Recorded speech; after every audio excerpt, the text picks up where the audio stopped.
मनोज जरांगे पाटील थोड्याच वेळात मुंबईसाठी रवाना होणार आहेत। अंतरवाली सराटीमध्ये मराठा आंदोलकांची गर्दी झालेली आहे आणि मराठा आरक्षणासाठी मनोज जरांगे मुंबईमध्ये येण्यावर ठाम आहेत। मनोज जरांगे पाटील यांच्या यात्रेचा मार्ग सुद्धा ठरलाय। 28 तारखेला मनोज जरांगे मुंबईमध्ये पोहोचणार आहेत। आम्ही हिंदूच, गणेश भक्तांना त्रास होणार नाही असं जरांगे म्हणाले।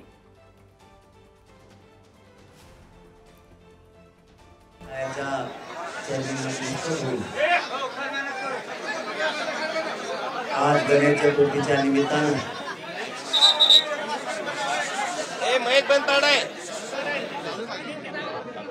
आज महाराष्ट्रासह देशवासियांना गणपती बाप्पाच्या आणि गणेशोत्सवाच्या खूप खूप मनापासून शुभेच्छा देतो।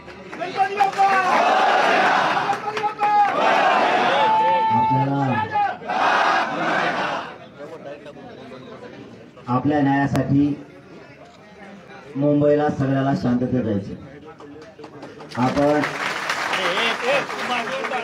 इथून लगेच आता प्रेस संपली, आपण सगळेजण मुंबईच्या दिशेनं लगेच निघणार आहे। थांबायचं नाही। शेवटी आपल्यासाठी आपल्याला आपल्या लेकरांचा न्याय सुद्धा खूप महत्वाचा आहे। त्यामुळं आपण आझाद मैदानावरती आमरण उपोषण जे कायद्याच्या नियमात आहे, लोकशाहीचं सगळं नियमाचं पालन करून आमरण उपोषण हे 29 ऑगस्ट रोजी सकाळी 10 वाजता आझाद मैदानावर सुरू होणार। आपण सगळ्यांनी समाजाची मान खाली होईल असं एकाने वागायचं नाही। आपल्याला हुसकवण्याचा प्रयत्न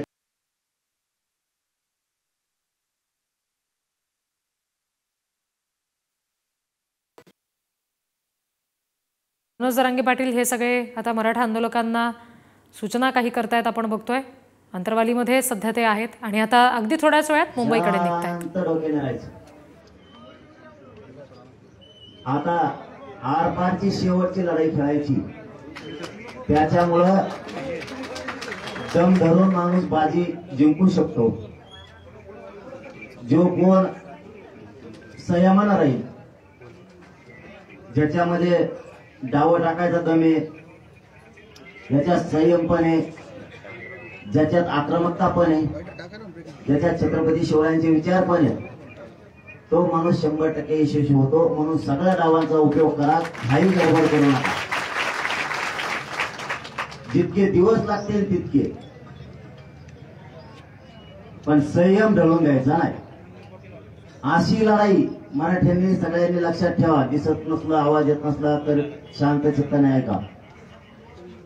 अशी लढाई जगाच्या पाठीवर कधी झाली नसेल। इतक्या डोक्यानं ही लढाई जिंकायची आणि कितीही दिवस लागले तरी हा शांततेचा संघर्ष सुरू ठेवायचा। देवदेवतांच्या नावाखाली आपल्याला विनाकारण आपली अडवणूक केली जाते, विनाकारण आपल्याला त्रास दिला जातो। आम्ही हिंदू असून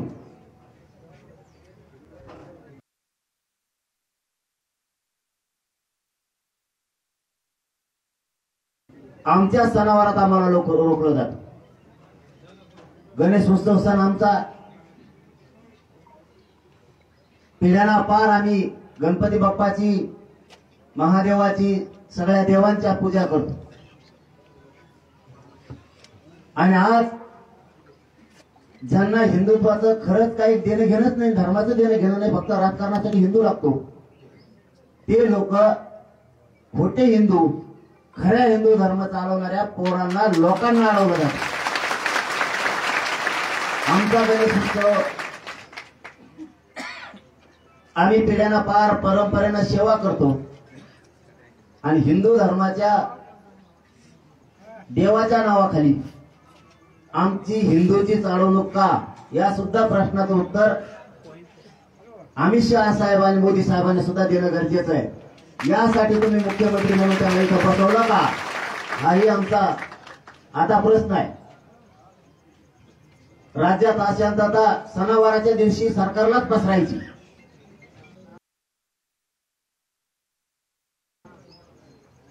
सरकारला सणावाराच्या दिवशी आमचे हिंदूंचे सण आणि आमच्या सणावाराच्या दिवशी मोदी साहेब आणि शहासाहेब तुमच्या सरकारमधले मुख्यमंत्री जाणून बुजून आम्ही शांततेत येत असतानाही हिंदूला त्रास का दिला जातो याच्यासाठी तुम्ही बसवलं का. तुमच्याकडून हिंदू सणाच्या दिवशी हिंदूलाच अडवलं. मग हिंदू विरोधी नेमके कोण. आम्ही काय तिथं दंगली करायला आलोत का, आम्ही काय धिंगाणा करायला आलोत का. मग आम्हाला हिंदूला अडवण्याचा हट्ट का. तुम्हीच सरकार म्हणून हिंदू विरोधी काम कशामुळे करता याचं सुद्धा उत्तर आता आम्हाला लागणार. आम्ही शांततेत येतोय, आमचा गणेश उत्सव आहे, आमचा देव आहे, आम्हाला कळतं. आमच्या सणावारात, धर्माच्या सणावारात अडचणी नाही आल्या पाहिजे, अडथळे नाही झाले पाहिजे, आम्हाला कळतं. आमच्या सणावाराला, गणेश उत्सवाला गालबोट लागल असं आम्ही जिंदगीत बी पाऊल उचलू शकत नाही. कधी मेलं तरी पण आम्ही पाऊल उचलू शकत नाही. मग इतकं शांततेत येणारे लोक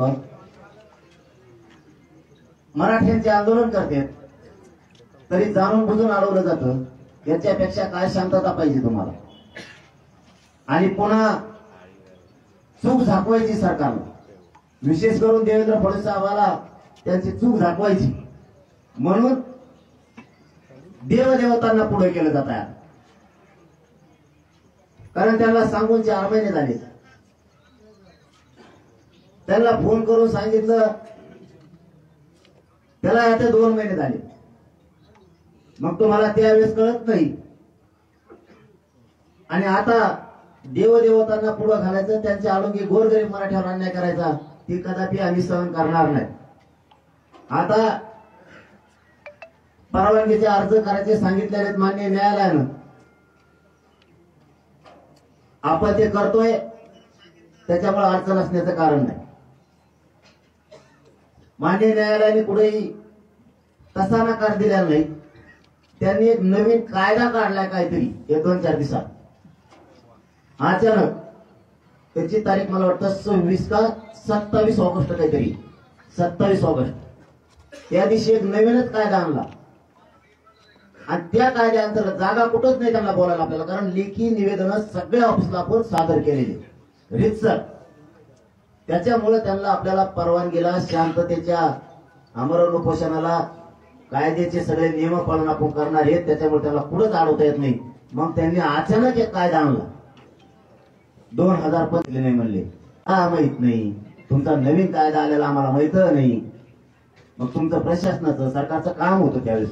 आम्हाला निघायच्या टायमाला सांगते की अमुक अमुक याचिका दाखल केली. याचिका बी कालच केली, निकाल कालच आला.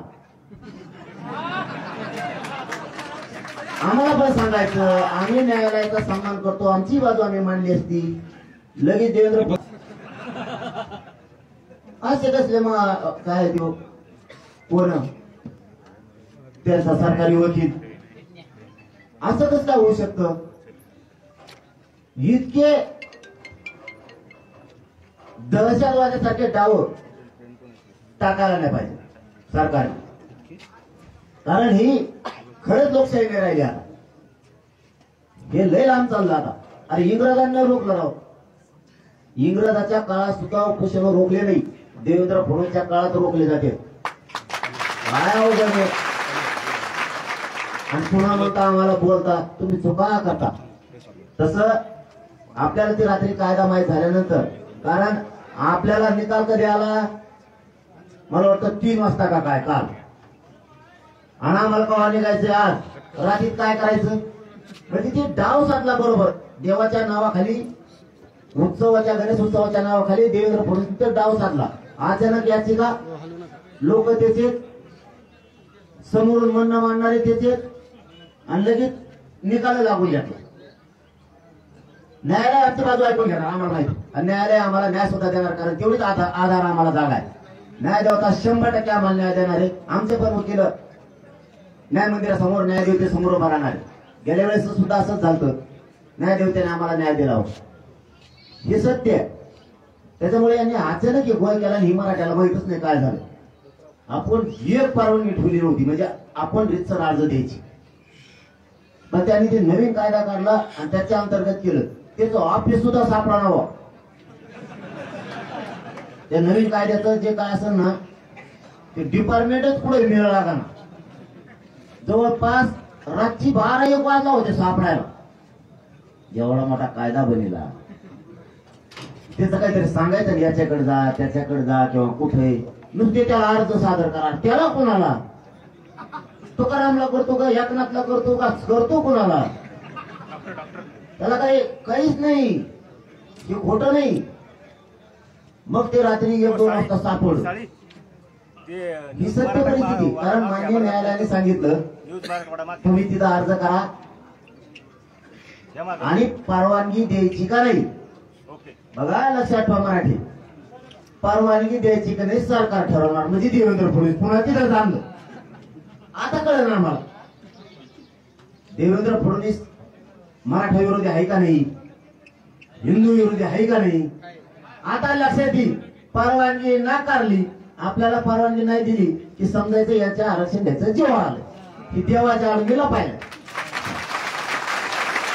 आहे का नाही. आता दूध का दूध पाणी का पाणी सगळं होणार आहे, क्लिअर आहे. कारण मान्य न्यायालयाच्या हातात नाही, न्यायालयाने त्यांना सांगितलं त्या परवानगीबद्दल. मग आता त्या 2025 नवीन कायदा आहे, कालच आला आहे. हुंबलच व्हायचं काम आहे परत. आता आयला म्हणलं पुन्हा म्हणजे घोडे लावले. ते आता आमची खेड्याची गरीबाची भाषा आहे. आता काय करणार त्याला. बरं कायदा कसा बनेला माहितीये का. आपली सगळ्या स्वारीची अधिसूचना काढली, आपली सगळ्या स्वारीची अधिसूचना काढली त्यावेळेस हरकती मागितल्या की कायदा बनेला हरकती फिरकती मागितल्या का नाही, तर डायरेक्ट ऍक्टिव्ह केला आमच्यासाठी. ही विचार करण्याची गोष्ट आहे. जर 2 दिवसात केला म्हणलं तर हरकतही नाही. इतक्या अचानक मग काय तुमच्या पदाधिकारी हरकत घेतल्या करायचीच. बघा ही लई शोकांती काय राज्याची. पण गणपती बाप्पा आपल्याला आशीर्वाद दे, छत्रपती शिवरायांचा आपल्याला आशीर्वाद दे, 33 कोटी देवतांचा सगळ्यांचा आशीर्वाद दे, सगळ्या संत महंतांचा आशीर्वाद दे, आपल्याला वारकरी संप्रदायाचा आशीर्वाद आहे. सगळे जाती धर्माचे लोक आपल्या बरोबर आहेत. धनगर बांधवाचे मरणाचे पोट्टे आले तिकडच्या करीला आपल्यासाठी पाठबळ द्यायला, आपल्या सोबत द्यायला. गरीब मुस्लिम बांधव आहेत, सगळ्या जाती धर्माचे लोक गरीब ओबीसी आपल्या सोबत आहेत, सगळेजण सोबत आहेत. फक्त एक महत्वाचा मुद्दा सांगतो, ते मात्र कोणी करू नये. हे बघा परवानगी येत असती जात असती, आपण हटत नाही. तुम्ही काल एका मुलानं आपल्या आत्महत्या केली, ते करू नका. देवेंद्र फडणवीस साहेबांना विशेष करून सांगतो किती पोरं मारायचे आणखी. नुसती परवानगी दिली नाही, तुम्ही मराठ्यांना अडवलंय. गॅजेट असून देत नाहीत. मराठा आणि कुणबी एक आहे, 58 लाख पुरावे असून सुद्धा तुम्ही कायदा पारित करीत नाही, GR काढीत नाहीत. म्हणून काल एका पोरानं आमच्या बांधवानं त्या भयानं लातूरमध्ये आत्महत्येचा प्रयत्न केलाय. तुम्ही संयम मराठ्याचा ढळू देऊ नका. देवेंद्र फडणवीस साहेब तुम्हाला आणखी वेळ गेलेली नाही. आणि तुम्हाला मारायचं, मी मुंबईला आलो, मला मारून टाका तिथं गोळ्या घालून. मी गोळ्या घालायला तयार, घ्यायला तयार, मी बलिदान द्यायला तयार आहे, पण मागं हटायला तयार नाही फडणवीस साहेब. आता कारण हे बलिदान तुमच्यामुळे गेले, त्याच्या सगळं पाप तुमच्या डोक्यावर देवेंद्र फडणवीस साहेब ध्यानात ठेवतो. आमच्या शेकडो आत्महत्या फक्त तुमच्यामुळे झालेल्या, तुमच्या आडमुठ्या धोरणामुळे झालेल्या. मराठ्यांच्या पोराला माझे हात जोडून विनंती, मी आहे, तुम्ही टेन्शन घेऊ नका. तुम्ही आत्महत्या करू नका. तुम्ही आत्महत्या केली काय अर्थ आहे त्या आरक्षणाला? त्याच्यामुळं आजपासून मला कुणीही आत्महत्येचा प्रयत्न केलेला ऐकायला आलं नाही पाहिजे. एकाने सुद्धा तो प्रयत्न करायचा नाही. आपण डाव टाकून रस्ता सर करणारे तेवढं लक्षात ठेवा. मुंबईकडे कूच करणारे फक्त बघा तुम्ही कसं कसं चाललंय डाव. आत्महत्या करू नका. शांततेचं आंदोलन कोणीच रोखू शकत नाही, त्याच्यामुळे तुम्ही काळजी करू नका. आणि शांतता कोणी सोडायची नाही. आता जेवढे प्रसंग येणार आहे आज उद्या परवा मला वाटतं आपले 7 का 8 टप्पे ठरलेले, त्याप्रमाणे येत जात राहते. त्यामुळं आज उद्या परवा जे येणार सगळे, त्यामुळे जेवढे तेवढ्याला सांगतो, येणाऱ्याला सांगतो, महाराष्ट्रातल्या मराठ्यांना सांगतो, एकानी दगडफेक जाळपोळ फक्त करायचं. एवढं सांभाळा तुम्ही. तुम्ही शांततेत आहे त्या ठिकाणी बसा. लढाई जिंकायची, आता काळजीच करू नका. आरपारचे शेवटचे निर्णायक टप्प्यावर आंदोलन. फक्त कोणी जाळपोळ दगडफेक करू नका. आणि शेवटचं सांगणं आहे, मायबाप मराठ्यांनो, सगळ्या पक्षातल्या आणि शेतकरी मराठे, गरीब, कामगार, मजूर, नोकरदार सगळ्यांना सांगतो, तुमच्या लेकराबाळीसाठी लढायला चाललोय. जर मुंबईत पोरांना त्रास दिला तर जातीचं रक्षण करा. हे शब्द फक्त खाली पडू देऊ नका. सगळ्या मराठ्यांना हात जोडून विनंती. तुमच्या लेकरासाठी माझा जीव गेला, बलिदान बी गेलं, तरी मी हटणार नाही. इतका पक्का निर्धार मी आता केलेला. त्यामुळं इथं राहिलेले मराठी, तिकडे आलेले मराठी, सगळ्यांनी एक जीवन राहायचं. आणि प्रत्येकानं शेतात काम करताना, नोकरीवर जाताना, व्यवसायावर जाताना सारखं कानं आणि डोळे हे मुंबईकडे आमच्या आंदोलनाकडे ठेवायचे.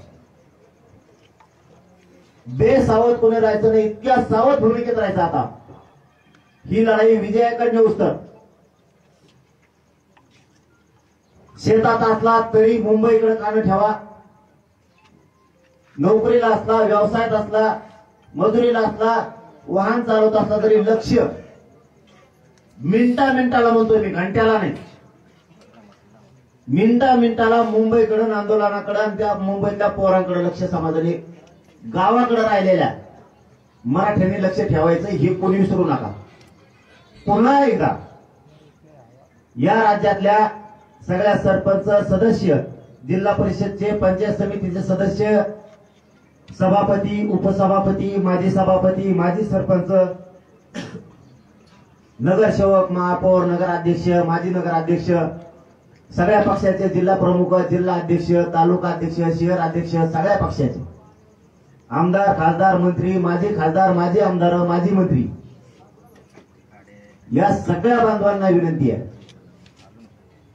आता मात्र तुमच्यावरती वेळ आली जातीच्या पाठीमागे उभा राहून जातीचं रक्षण करायची. आता जात सांगा, तुम्हाला जात सांभाळायची, जातीची सेवा करायची संधी आली. अशी संधी पुन्हा नाही. या संधीत जर तुम्ही जातीचं रक्षण नाही केलं, त्याच्या पाठीशी उभा नाही राहिला, मरेपर्यंत हा समाज तुम्हाला कधीच माफ करणार नाही. ह्यो शब्द मी तुम्हाला हात जोडून सांगतो. शेवटी काही झालं, तुम्ही कोणत्याही पक्षात असलात, विरोधात असू किंवा सत्तेत असू, तुम्ही आमचेत, आम्ही तुमचेत, हे लक्षात ठेवा. सगळ्या पक्षातल्या, विरोधातल्या आणि सत्ताधाऱ्यातल्या मराठ्यांना पुन्हा तीच शब्द वापरतो की शेवटी तुम्ही ज्येष्ठ आहेत, मोठे आहेत, समाजाचे मार्गदर्शक आहेत. समाजाचा मेन आधार तुम्ही श्रीमंत मराठी, राजकारणी मराठी. प्रत्येक लेकराला आणि या समाजाच्या जातीला आधाराचा हात द्या. तुम्ही सगळ्यांनी तिरस्कार करायची वेळ नाही. मनात काही मतभेद असते तर ती वेळ नाही. खूप अटीतटीचा सामना आहे. खूप आता अटीतटीचा सामना आहे. त्यामुळं सगळ्या पक्षातल्या मराठ्यांनी, श्रीमंत मराठ्यांनी, राजकारणी मराठ्यांनी समाजाच्या लेकराच्या आणि समाजाच्या पाठीवरती बळ देणारा हात टाकणं गरजेचं आहे. पाठीवर हात फिरवणं आता गरजेचं आहे, कारण समाजावर संकट घोंघवतोय जाणून बुजून. आता मात्र समाजावर तुम्हाला बारीक लक्ष ठेवावंच लागणार आहे. ही तुम्हाला माझी अंतरवालीतून महाराष्ट्रातल्या सगळ्या मराठ्यांच्या नेत्याला, श्रीमंत मराठ्यांना हात जोडून विनंती आहे, काना डोळा करू नका. तुम्हाला हे समाज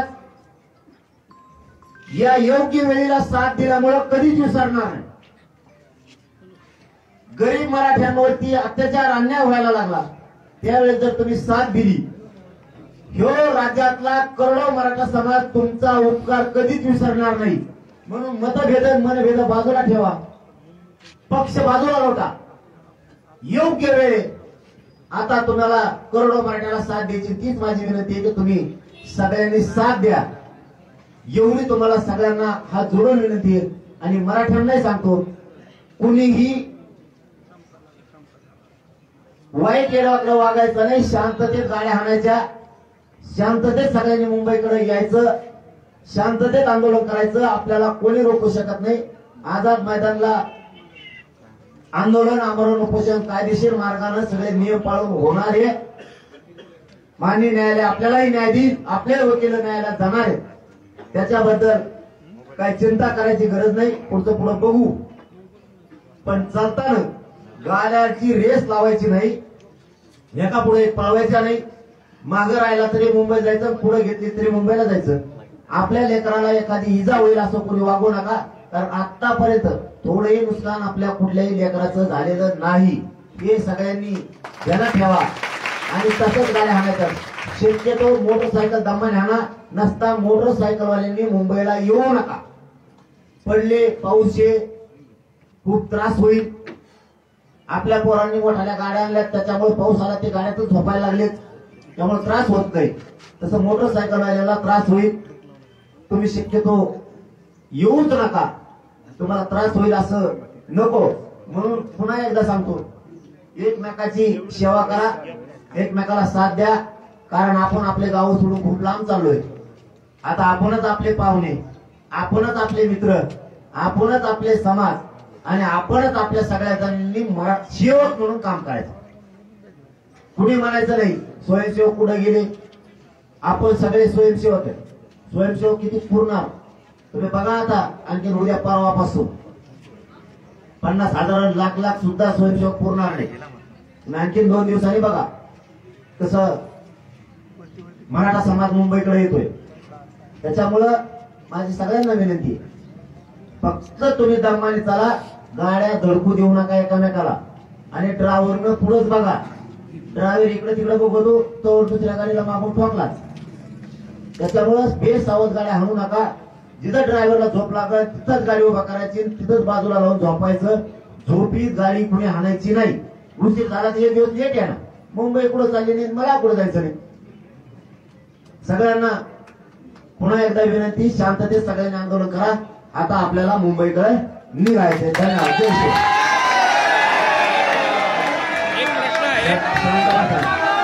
शांत बसा. 1 मिनिट शांत बसा.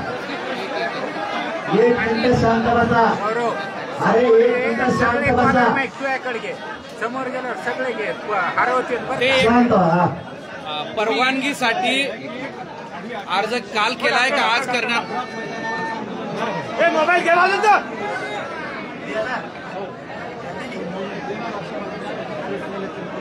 चांगली गोष्ट आहे की काही अटी शर्तीवर जर आझाद मैदानावरती पोलीस बांधव असं तुमच्याकडून माहिती मिळती की परवानगी देणार आहे. अटी शर्ती मान्य करू जर ते परवानगी देतायत अटी शर्तीवरती, आम्ही अटी शर्तीचं मराठा समाज म्हणून 100% पालन करणार. ही आमचा शब्द आहे. आणि परवानगी ते देतात म्हणल्यानंतर तर या 7 कोटी मराठ्यांच्या वतीनं त्यांचं मनापासून कौतुक. पण परवानगी देत असताना 5,000पेक्षा जास्त गर्दी होऊ नये असं सांगितलं जात आहे. मी बघतो ना, मी परवानगी वाचल्यावर पुन्हा निर्णय घेईल. कारण आता मला अशी माहिती मिळाली, आता खरी का खोटी माहित नाही, पण मुख्यमंत्र्यांच्या वतीनं काय विखे साहेब का कोण मध्ये पुढे शिवनेरीला का कुठं तरी त्यांचं शिष्टमंडळ यायला लागले शिवनेरीला का तिथं बहुतेक घेऊन पोरांना सांगतो चर्चा होत असत्या चालू असतं. आता चर्चा आणि आश्वासनावर राहायचं नाही. कोणता मंत्री आला आणि आमदार आला तरी आपल्याला चर्चा सन्मानानं करायची असती. त्यांना कोणी त्रास द्यायचा नाही. हा विचार पडतो.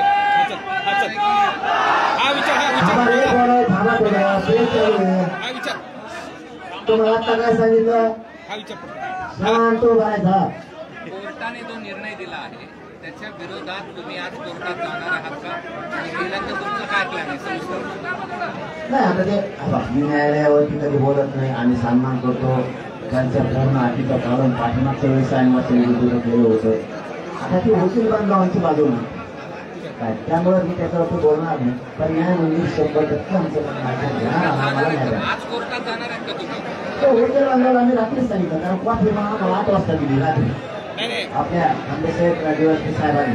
त्यानंतर मग आता ती पुढे आमची नाही याच अटी शर्तीवर जर परवानगी दिली तर त्याचं पालन होणार आहे का? 5,000 लोक किंवा आणखी काही गोष्टी परवानगी वाचल्यावर मी जर झालं तर जरतरवर नाही. मी ती परवानगी प्रत्यक्ष वाचतो त्याच्यानंतर तुमच्याशी पहिला बोलून बसला फक्त वर नाही.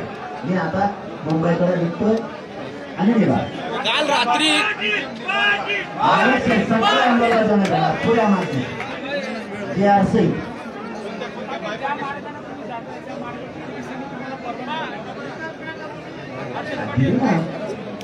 कशाला परवानगी नसतं मग आता तुम्ही नुसतं जेवायचं असलं तरी परवानगी म्हणलं होतं मग काय जमदार बोलवलो जेवायला पण परवानगी असते होय चलायला परवानगी असते होय चलायला परवानगी म्हणलं जेवायला म्हणलं होतं मग तर जाऊ दे हे पण त्याच्यानंतर सांगा. मराठा आणि कुणबी एक हे 58 लाख नोंदीचा आधार हे मराठा आणि कुणबी करून त्याची अंमलबजावणी करा. हैदराबादचं गॅजेट हे तात्काळ लागू करून लगेच अंमलबजावणी करायची. सातारा संस्थान आणि बॉम्बे गव्हर्नमेंटच्या गॅजेटची ते लागू करून तात्काळ अंमलबजावणी करायची. सगळ्या सोयऱ्यांची अधिसूचना काढून आता 1.5 वर्ष झालं सगळ्या सोयऱ्यांच्या अधिसूचनेची अंमलबजावणीच करायची. सर सकट सगळ्यात विशेष मागा घेऊन गेले होते त्या सगळ्या मागे घ्यायच्या. बलिदान गेलेल्या कुटुंबाला नोकरी आणि त्याची आर्थिक मदत दिली नाही ती तातडीला द्यायची लगेच. ते परवा देतो तेरवा देतो ना चालू ते नाही. अशा 9, 10, 8 ते 9 मागण्या आम्ही त्यांच्याकडे दिल्या. आमचे व्हॅलिडिटी सगळ्या रोखून झाल्या. कुणबी प्रमाणपत्र दिले जात नाहीत आणि नोंदी शोधल्या जात नाहीत.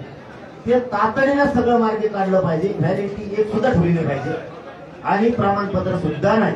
अशा मागण्या सांगितल्या त्याची अंमलबजावणी करावी हे आमचं म्हणणं. काल समितीचे अध्यक्ष विखे पाटील असं म्हणाले आमची चर्चा करण्याची तयारी आहे. तुमची तयारी आहे का? आम्ही गाव नाही म्हणलं चर्चेला ते सांगितलं तुम्हाला. तुम्ही त्या अगोदर सांगून टाकलं जे आहे ते काय सोशल मीडियाला सांगत जायचं आपलं.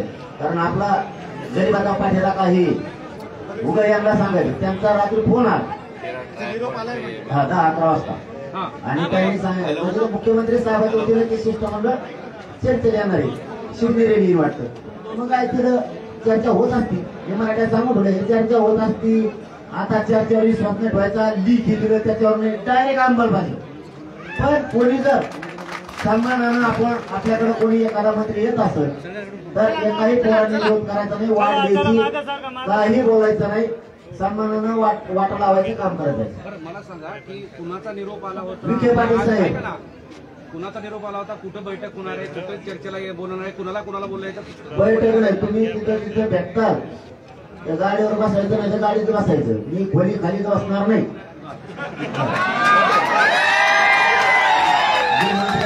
कोण तिथे हा म्हणले तुम्ही कोणाचा पोर आहे कडं तिथे हा म्हणले गाडीवर मग आता तिथं आता जसं असेल तसं ना. आता मी कसं असेल तसंच बसणार ना. गाडीवर असलं त्याला गाडीवर बसणार तुम्ही नाही बसत.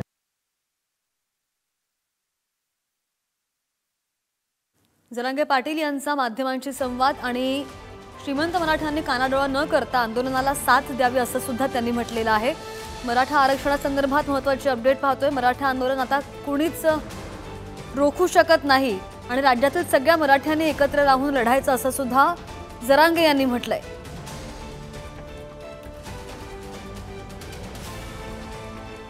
श्रीमंत मराठ्यांनी कानाडोळा न करता आंदोलनामध्ये यावं, मराठा आंदोलन आता कुणीच रोखू शकत नाही असं सुद्धा जरांगे यांनी म्हटलंय।